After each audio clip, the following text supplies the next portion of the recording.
ही सेवा अवधि है जो वेतन वृद्धि के लिए मान्य है, इसको बताना अपने को यहाँ पे। लेखा एग्जाम के बारे में अपन यहाँ पढ़ रहे हैं। लेखा एग्जाम बहुत सारे क्वेश्चंस हैं जो विभिन्न टाइम पे आए हुए हैं और जो हमारे लिए बहुत इंपॉर्टेंट। तो यहाँ पे अपन पढ़ रहे हैं यहाँ पे मूलभूत नियम 26 है ना, मूलभूत नियम 26 पढ़ रहे हैं यहाँ पे।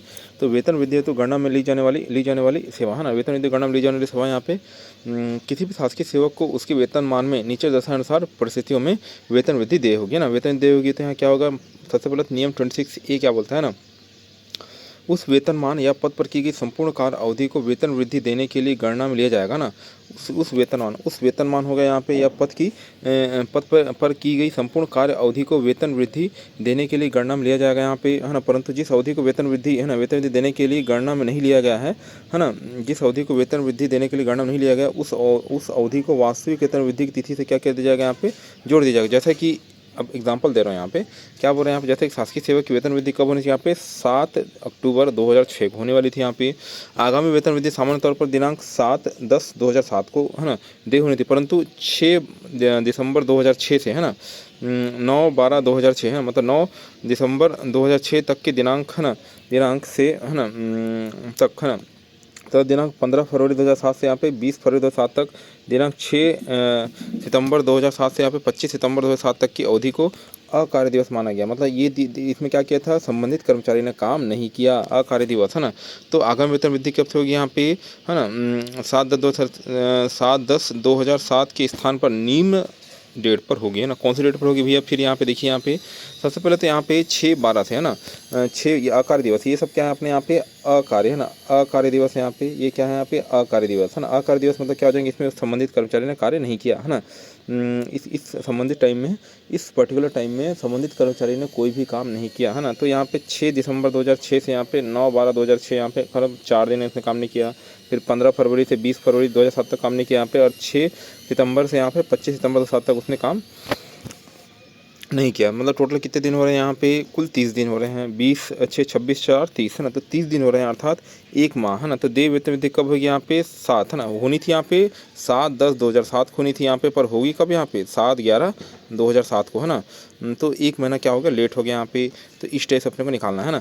वेतन वृद्धि की गणना में है ना, गणना में न लेने योग्य अवधि को दिनों में निकाल कर उसे माह और दिन में परिवर्तित किया जाएगा, ठीक है। जैसे अभी 30 दिन आ गया तो कोई दिक्कत नहीं गया, पर यहाँ पे जैसे अगर दिन में बैठा तो माह और दिन में क्या करते तो काउंट करते हैं यहाँ पे, परिवर्तित करते, और 30 दिन को 1 माह मान के क्या करते हैं यहाँ पे गणना करते, ठीक है। ये अपने समझ में आ गया है ना।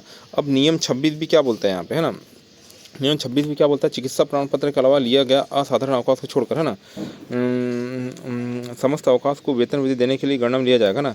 चिकित्सा प्रमाण पत्र के अलावा लिया गया असाधारण अवकाश को छोड़कर है ना, मतलब चिकित्सा प्रमाण पत्र तो हमने नहीं लेना है यहाँ पे। असाधारण अवकाश, जो साधारण अवकाश रहता है उसमें कोई दिक्कत नहीं, पर जो असाधारण अवकाश लेते हैं, जैसे कोई कर्मचारी यहाँ पे काम छोड़ के भाग गया यहाँ पे, तो उस कंडीशन में तो उसकी वेतन वृद्धि को तो अपन को नहीं देना पड़ेगा ना। हम क्यों देंगे वेतन वृद्धि जब वो काम छोड़ के गया है ना।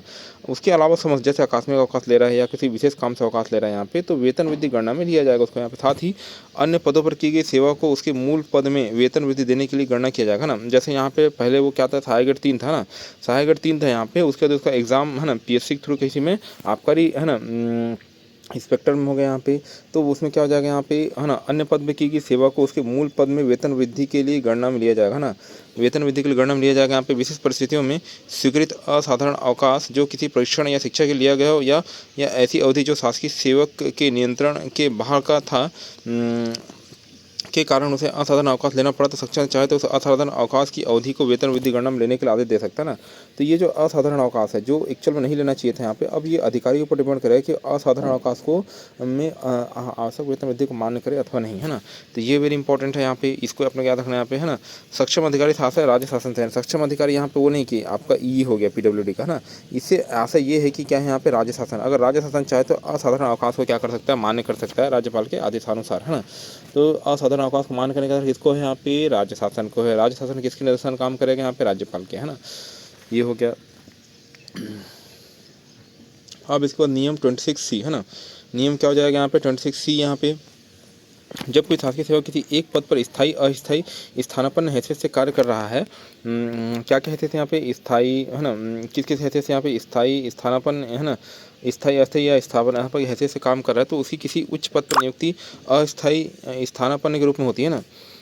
तो उसकी किसी उच्च पद पर जो हायर पोस्ट है उसकी उस पर नियुक्ति यहाँ पे अस्थायी या स्थानापन्न रूप से होती है ना, उसके बाद वह पुनः अपने निचले पद पर प्रशासित हो जाता है ना। ऑब्वियसली सी बात है यहाँ पे जो यदि एसडीओ को ई पावर देंगे तो कुछ टाइम के लिए बनेगा यहाँ पे, उसके बाद वो पुनः निचले पद में क्या जाएगा, आ जाएगा यहाँ पे। तो निचले पद में वेतन वृद्धि देने के लिए उच्च पद की सेवा अवधि गणना में लिया जाएगा, है ना। तो उच्च पद की सेवा अवधि को गणना में लिया जाएगा, तो उच्च पद ऑब्वियसली सी बात लिया जाएगा ना, क्योंकि वो एसडीओ था और ई के पावर में क्या किया उसने यहाँ पे काम किया, है ना। जैसे कोई डिप्टी कलेक्टर है ना, डिप्टी कलेक्टर क्या कर दिया यहाँ पे अपन एसडीएम बना दिए, तो एसडीएम बना दिए यहाँ पे, तो एसडीएम का कार्य जो कर रहे हैं यहाँ पे उस अवधि में जो मतलब जो सेवा अपनी सेवा तो दिया है भाई, वो भले उच्च पद में दिया है तो क्या बात है ना, पर उसने तो अपनी सेवा दी है यहाँ पे, तो उसको भी क्या करेंगे अपने आप में वेतन वृद्धि में क्या करेंगे, शामिल करेंगे, है ना। निचले पद पर की गई कार्य अवधि को उच्च पद में, है ना, गणना नहीं लिया जाएगा, टिप, है ना। निचले पद पर की गई कार्य अवधि को उच्च पद पर वेतन वृद्धि देने के लिए गणना में नहीं लिया जाएगा। अगली बात है यहाँ पे कोई एसडीएम है ना, एसडीएम है यहाँ पे, और उसने क्या किया यहाँ पे, है ना, डिप्टी कलेक्टर काम कर रहे हैं यहाँ पे, निचले पद पर की गई कार्य अवधि को उच्च पद पर वेतन वृद्धि के लिए गणना में नहीं लिया जाएगा। उच्च पद यहाँ पे क्या हो जाएगा, हायर पद हो जाएगा यहाँ पे, है ना। तो उसको नहीं लिया जाएगा, है ना। हाँ, तो ऐसा नहीं कि डिप्टी कलेक्टर का हम ग्रेड पे लगा दें, उसमें क्या लगाना पड़ेगा, अपना एसडीएम का ग्रेड पे ही लगाना पड़ेगा ऐसे करके, ठीक है। यदि कोई शासकीय सेवक किसी संवर्ग से बाहर पदस्थ होकर कार्य कर रहा है ना, यदि कोई शासकीय सेवक किसी संवर्ग से बाहर पदस्थ होकर कार्य करता है तो उसके बाद वह अपने मूल संवर्ग में वापस आ जाता है ना। यदि कोई शासकीय सेवक की संवर्ग से, है ना, बाहर पदस्थ होकर, जैसे दिल्ली चले गया, जैसे सब जनरल दिल्ली चले जाते हैं उस टाइप से यहाँ पे, है ना, कि संवर्ग से बाहर पदस्थ होकर कार्य करता है और उसके बाद अपने मूल संवर्ग वापस आ जाता है, तो मूल संवर्ग के वेतन मान में वेतन वृद्धि देने के लिए संवर्ग से बाहर की गई कार्य अवधि गणना में लिया जाएगा, परंतु यदि संवर्ग के बाहर पद निचला पद हो तो गणना में नहीं जाएगा। और निचला पद नहीं होना चाहिए ना, निचला पद होना चाहिए, क्या निचला पद नहीं होना चाहिए, निचला पद नहीं होना चाहिए, है ना, निचला पद नहीं होना चाहिए, तभी निचला पद अगर मैं जैसे सब इंजीनियर है यहाँ पे, वो है ना फील्ड असिस्टेंट ग्रुप में काम कर रहा है, तो उस फील्ड असिस्टेंट ग्रुप में काम कर रहा है तो उसको अपन क्या करेंगे यहाँ पे, नहीं लेंगे, है ना। तो उसका अपन क्या करेंगे यहाँ पे, फील्ड असिस्टेंट ग्रुप में काम कर रहा है तो लेंगे क्या, उसको नहीं लेंगे अपन, है ना, उसको वेतन वृद्धि गणना में नहीं लेंगे, है ना। अब नेक्स्ट नियम देखते हैं यहाँ पे 26E, है ना। 26E यहाँ पे क्या बोल रहा है, बाह्य सेवा में, 26 क्या बोल रहा है, बाह्य सेवा में बिताई गई कार्य अवधि को मूल पद पर वेतन वृद्धि देने के लिए गणना में लिया जाएगा, है ना। और भी बात है, यदि कोई सब इंजीनियर कहाँ चले गया, ये मान लीजिए यहाँ पे, ये एक बता रहा हूँ यहाँ पे, यदि कोई सब इंजीनियर यहाँ पे वो कहाँ चले गया, उसका पोस्टिंग दिल्ली कर दी गई, है ना। हालांकि वो छत्तीसगढ़ का ही है पर उसकी पोस्टिंग दिल्ली कर दी गई यहाँ पे, है ना। तो यहाँ पे बाह्य सेवा ना, बाह्य सेवा दे रहा है यहाँ पे, कहाँ, दिल्ली में दे रहा है, यहाँ पे बिताई गई कार्य अवधि को मूल पद पर वेतन वृद्धि देने के लिए गणना में दिया जाएगा, है ना।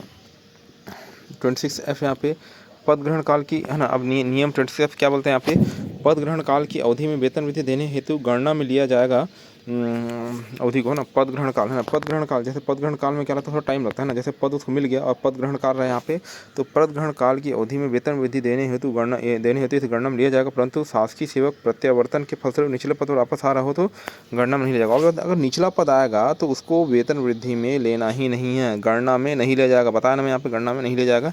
निचले पद पर वापस आ रहा हो तो गणना में नहीं लिया जाएगा, है ना।